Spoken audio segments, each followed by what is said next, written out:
Wave 31 Storm Tracker Chief Meteorologist Jeff Castle with 31 Triple Doppler.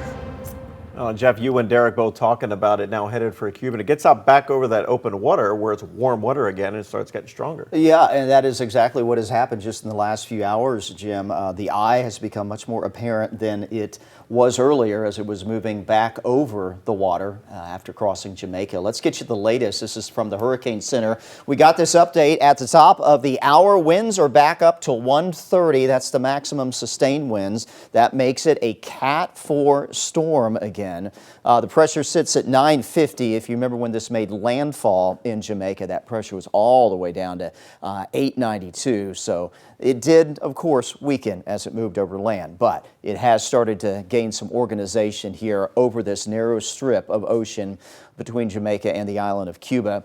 We will see in a few hours this will make another landfall, so weakening process will begin. But this is a significant storm, and there's going to be significant impacts as this crosses the southeastern part of the island of Cuba. From there, it will emerge tomorrow morning into the western Atlantic, impacting the Bahamas. Could at that point still be a major Category 3 storm as it moves through some of the areas of the southeast Bahamas. But you do see the track here and the intensity forecast. Gradual weakening is expected. This is going to stay well east of Florida, well off the east coast of the U.S., so no impacts are expected there. Eventually, this may pass by the island of Bermuda, still at hurricane intensity, but by the end of the week, as it moves into the North Atlantic, encounters a bit more shear, some cooler waters, it's going to lose its tropical characteristics, and we will say goodbye to Melissa. But the impacts it is going to have are still not over and done with. Again, parts of Cuba are going to be hit pretty hard by this hurricane as well. For us, we're watching rain coming back in, and that's it, and we'll take that over anything else.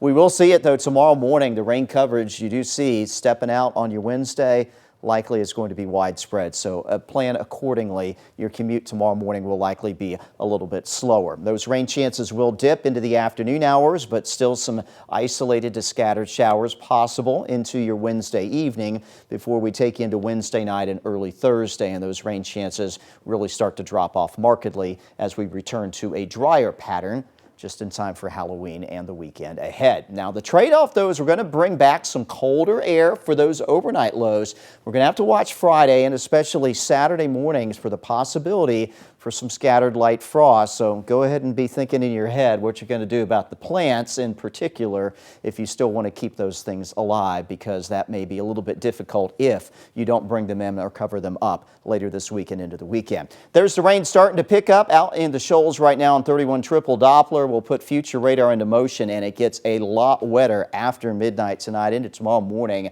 Not too many areas will likely be rain-free starting off your Wednesday. Now, that steadier rain will lift through tomorrow morning. We'll start to get some breaks in the wet weather tomorrow afternoon, but even at 5 o'clock on your Wednesday, there will still be scattered spots of showers. Rain activity, though, continues to diminish Wednesday night into early Thursday morning, and we will see that drying trend carrying us into the end of the week and as we take you into the weekend. Good news for Halloween. Looks dry right now, but chilly. Temperatures dipping into the 40s. After the sun goes down heading into your Friday evening, and again, we'll get colder than that later Friday night into early Saturday. Your lows tonight, not quite that cold yet. Upper 40s, low 50s is where we'll end up tomorrow. Again, rain chances are quite high before the lunch hour. They do drop a bit into the afternoon, but don't totally go away. And look at the temperatures holding there into the low 50s through most of the day tomorrow. The wind will not help. South to southeast breeze most of the day, around 10 to 15, occasionally gusting 20 to 25 at times through tomorrow afternoon. These are your expected numbers for your highs.